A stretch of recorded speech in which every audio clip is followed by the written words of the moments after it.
Olá a todos. Olá a todos! Segunda-feira, 7 de abril de 2025, cá estamos nós de novo. Para as nossas conversas terapêuticas. E hoje o nosso tema é um tema complicado, mas que faz parte da nossa vida, de toda a gente. Que é a adolescência. A adolescência no século XXI. A adolescência na nossa sociedade. Os perigos, as dificuldades, é mais fácil agora, é mais difícil agora. Vamos conversar sobre este tema. Os anseios, as necessidades, as consequências, o que o mundo traz para a nova adolescência. Numa sociedade que está com tanta pressa de ter tudo para ontem, tudo tem que ser conseguido de imediato, a satisfação tem que ser imediata, a execução e o atingir os objetivos tem que ser imediatamente.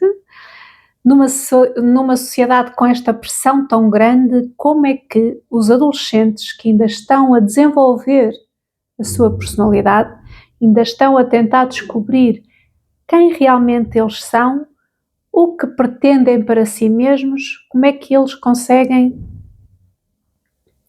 fluir nesta sociedade?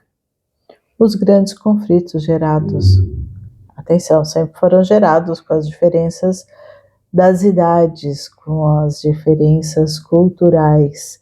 Isso não estamos dizendo de mudança de país, não. A cultura dos nossos pais, quando eram adolescentes, é diferente da cultura que tivemos quando adolescentes e da cultura que têm os nossos filhos hoje. Essa rapidez, essa transformação, essa metamorfose que acompanha a civilização humana vem transformando as pessoas, gerando conflitos intelectuais, gerando conflitos de desejos e ansiedades. E alguns tempos remotos, não muito distante, os pais cobravam dos homens: seja homem, não chora, porque homem não chora. As meninas têm que usar rosa, têm que usar saia, não pode usar sapatilha, calça comprida é coisa de mulher macho. E o tempo evoluiu. E hoje temos outro tipo de cobrança. Mas os adolescentes sempre terão cobranças. Eles não são crianças. Não. Mas não são adultos. Não. Até já está provado cientificamente que o lobo frontal, esta zona do neocórtex, apenas atinge a sua maturidade aos 25 anos. Há quem diga que era melhor que só se considerasse adulto a partir dos 25 anos. Mas este conflito de gerações sempre houve. Em inglês, o generation gap. Sempre houve, já os nossos pais diziam: isto no meu tempo não era nada disto, vocês agora, vocês é que acham, se eu fazia isso aos meus pais, não, se eu fazia isso aos professores. Todos nós passamos por isso, porque em todas as gerações foi sendo diferente, a sociedade sempre evoluiu, sempre houve alterações, e então há este conflito de eu sou o pai, a mãe, tens que ter respeito por mim, e no adolescente eu tenho que me afirmar, tenho que mostrar quem sou, tenho que mostrar que sou gente. Então este género de conflito sempre houve. O que é preocupante na sociedade como está agora é toda a informação, tudo que estes jovens agora têm acesso, sem controle. Isto é, enquanto antigamente era com um grupo de amigos que descobriam coisas, que falavam sobre coisas, liam, agora com um simples telemóvel, crianças de 10 anos, 8, 9 anos, têm acesso a conteúdos violentos, a conteúdos de cariz sexual, são enganadas, burlas e tudo. Quer dizer, Isto é que assusta um pouco, porque isto está fora de controle. Existe uma série agora muito falada, muito badalada, da Netflix, sobre a adolescência, do caso daquele adolescente de 13 anos que é acusado de assassinar uma colega.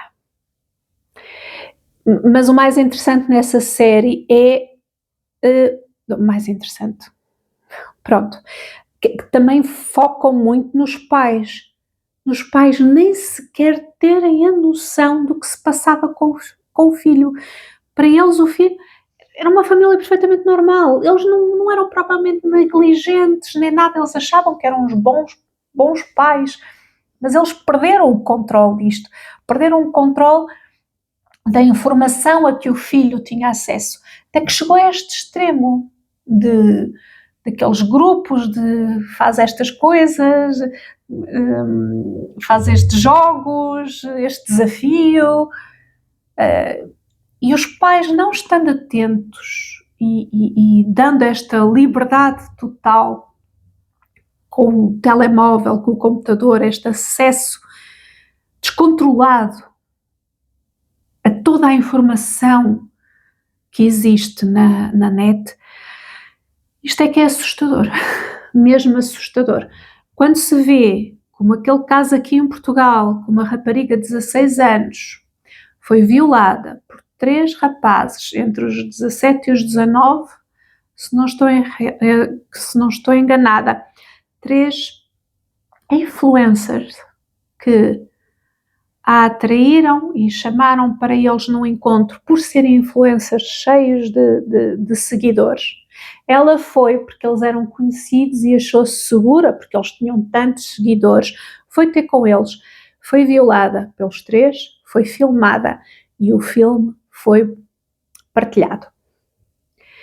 E já vai em mais de 30 mil visualizações. E ninguém que visualizou isso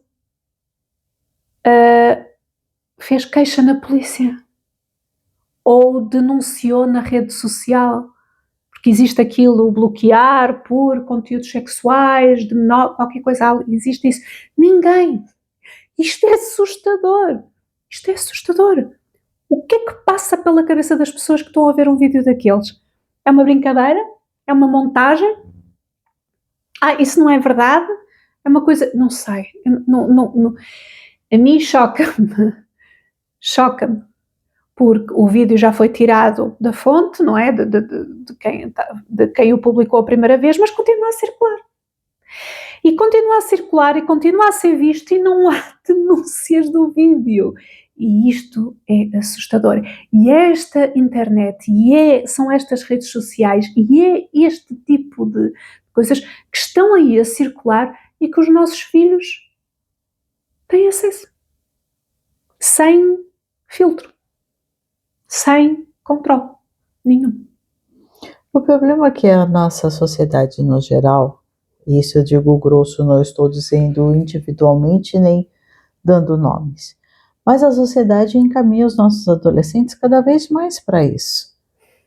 É uma coisa assim, uma necessidade de colocar informações, de criar propagandas. O marketing explora muito a velocidade das informações, utiliza-se muito disso, e os nossos adolescentes acham que tudo eles têm que fazer igual para pertencer ao grupo dos influencers, para estar no topo da lista dos populares, seja da escola, do liceu, da faculdade.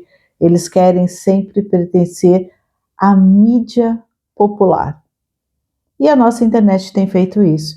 E o que acontece na contramão é que os consultórios hoje, tanto de psicólogos como psiquiatras, têm crescido muito.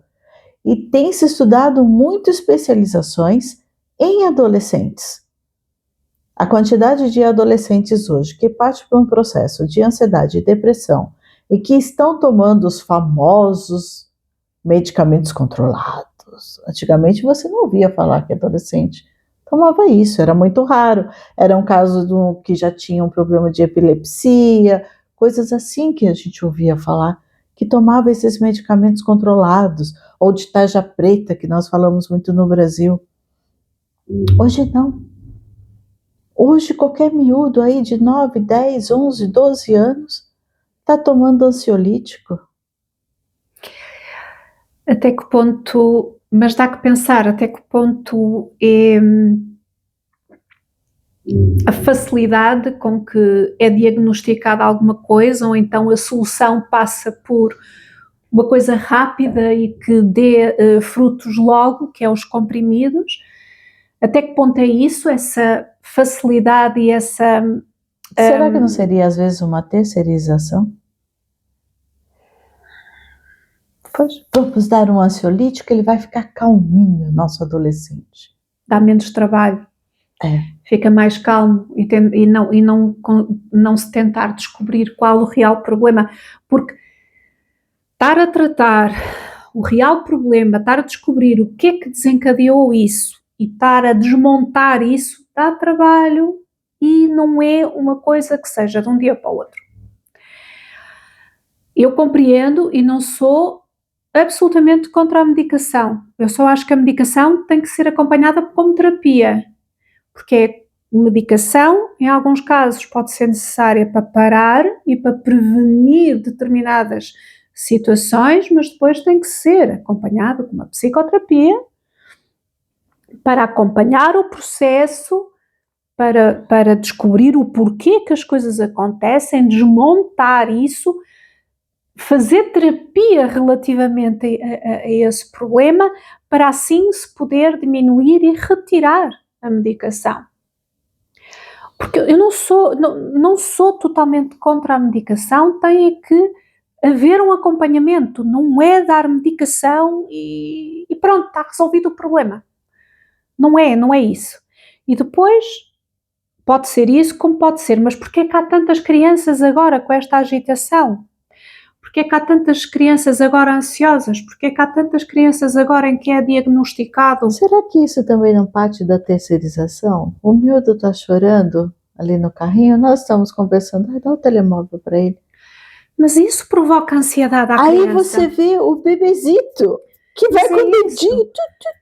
Não é só, eu acho que isto é um conjunto de coisas, não é só vamos dar um comprimido para resolver o problema já, sem tentar descobrir a causa, portanto, só para tirar os sintomas e não descobrir a causa, não é? Não é só isso, é a sociedade como está e as coisas como são feitas, da mesma forma que os adultos estão cada vez com os níveis de stress mais elevados, também para as crianças começa logo a ser um stress, uma ansiedade, logo desde pequenas.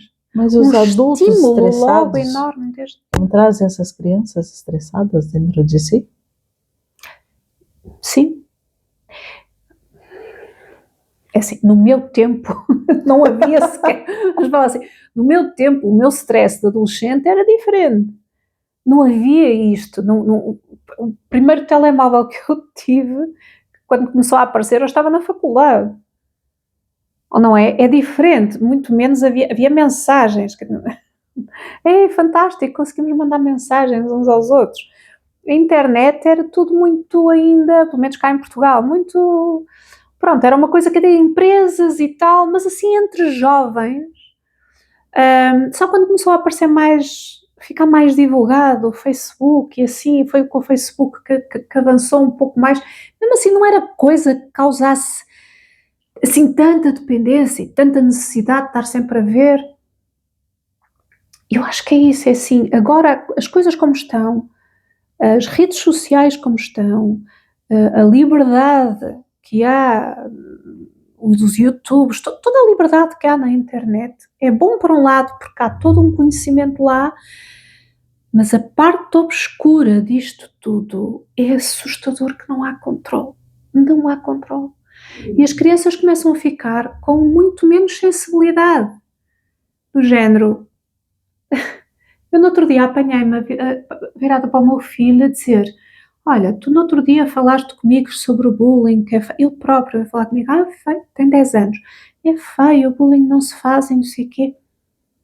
E tu já viste que, porque eu ouvi uma conversa dele com os amigos que estavam a fazer um trabalho e agora na escola fazem trabalhos em que estão lá no Teams uns com os outros, é tudo, pronto, falam uns com os outros, estão ali online todos e tal. E eles estavam assim a insultar-se, pronto, assim uns aos outros, de borla, como nós dizemos aqui.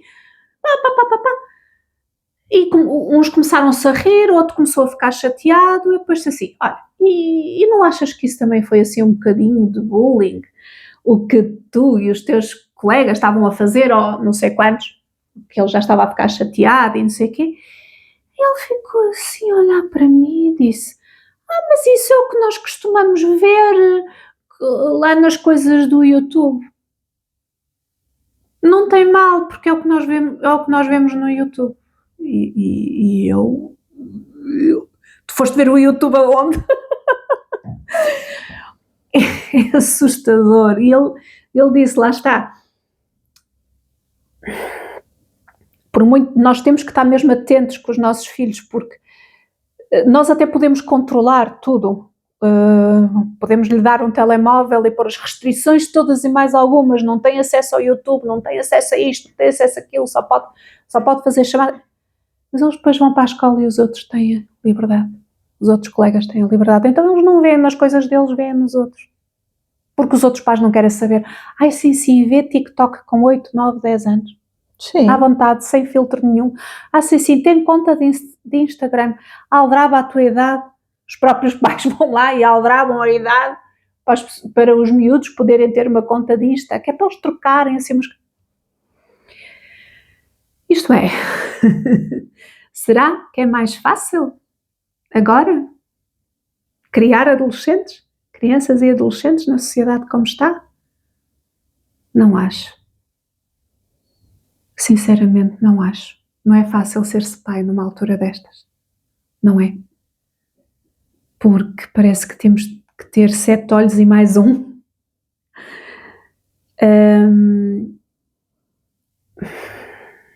Nem sei. Eu estive lendo um artigo sobre o uso de medicamentos na adolescência que alguns psiquiatras colocam, são renomados de Harvard, que eles colocam que essa ansiedade toda é gerada pela internet. É excesso, porque os miúdos hoje, eles já não se magoam. Aquilo que eu vivi na adolescência, eu vivia aqui.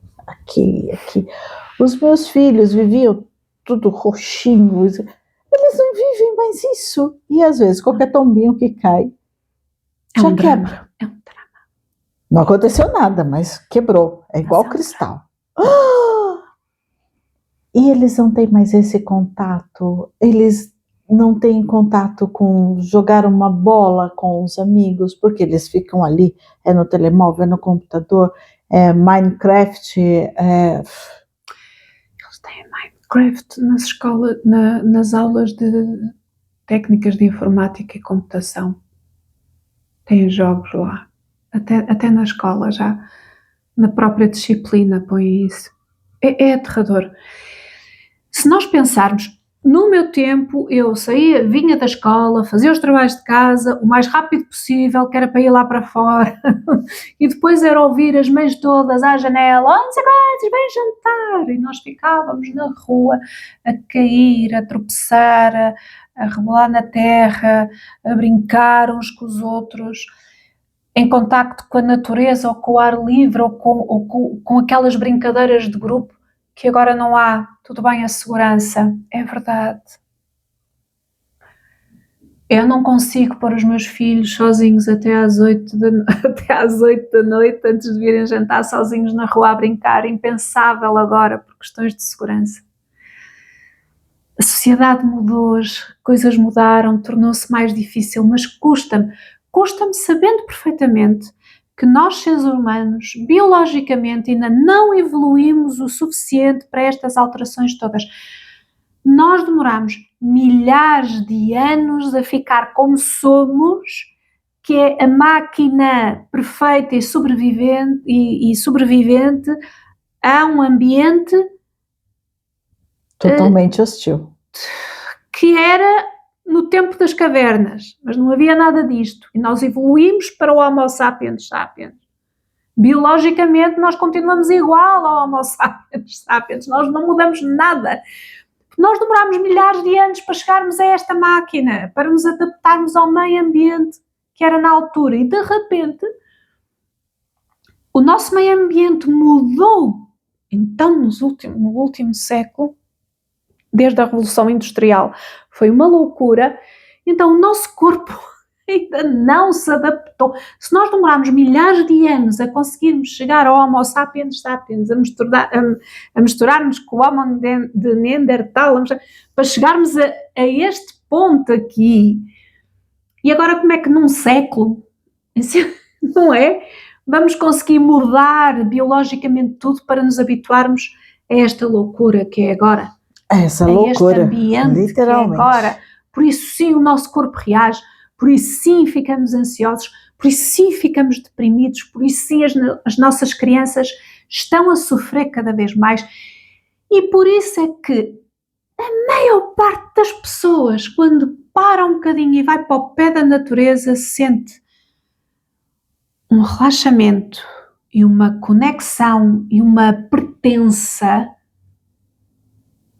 que agora é tão raro sentir.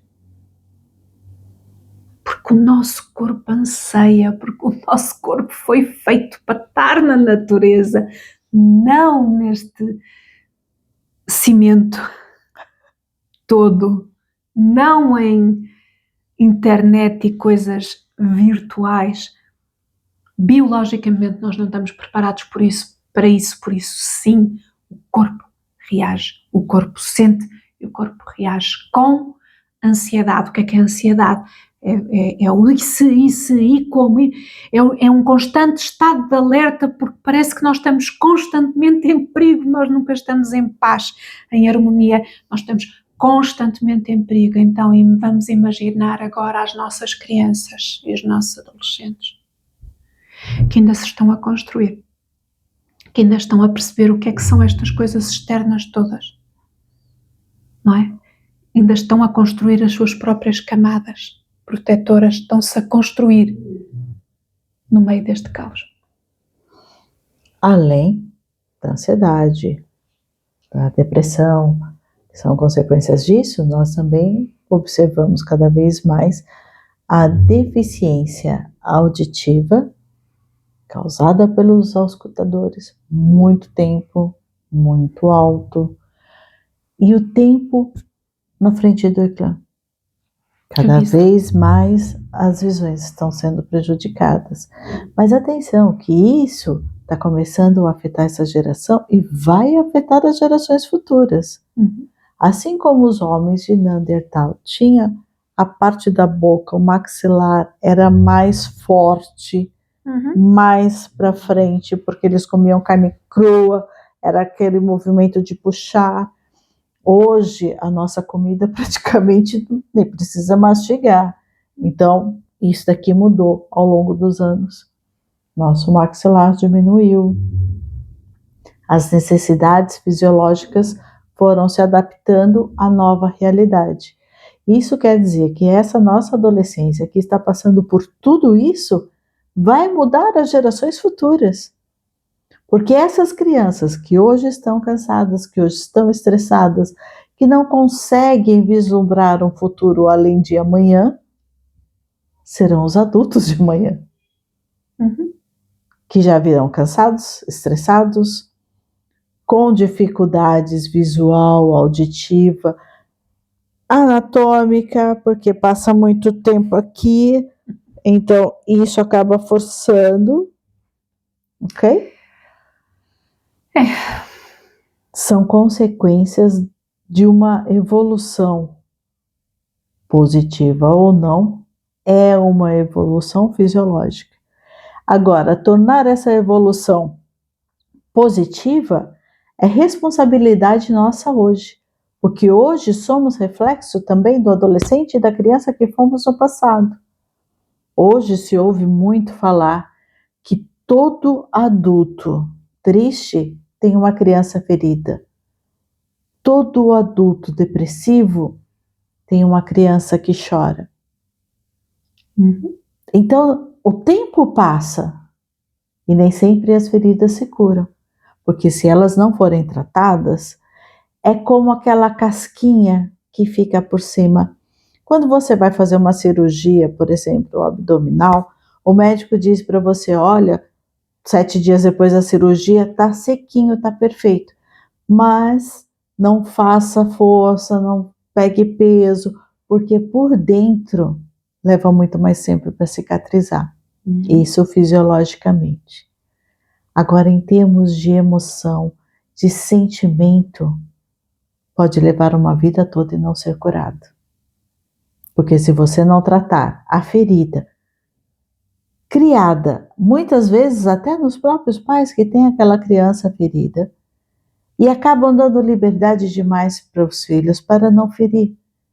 Mas criança precisa de limite. Ele se sente mais seguro, mais estável e instigado a superar os limites. Agora, a criança que não tem limite fica ansioso. O que eu vou fazer agora? Então, e agora? O que eu vou fazer? Qual que é a próxima ideia? Ele não tem um norte a seguir e vai ser o adulto do futuro. Mas esse tema vai ser para as próximas conversas terapêuticas. A nossa criança interior e como fazer com as crianças os limites, como colocar limites, o que deve-se colocar, o que não se deve colocar. Vamos também conversar um pouco sobre isso. A forma. Crianças e adolescentes, vamos conversar sobre isso. Espero que tenham gostado. Deem ideias, falem sobre os vossos casos, para nós também podermos falar um pouco mais nas conversas terapêuticas da próxima segunda-feira. Deem ideias, mandem mensagens, estejam à vontade. Fiquem bem. Beijinhos. Uma boa semana. Tchau. Tchau.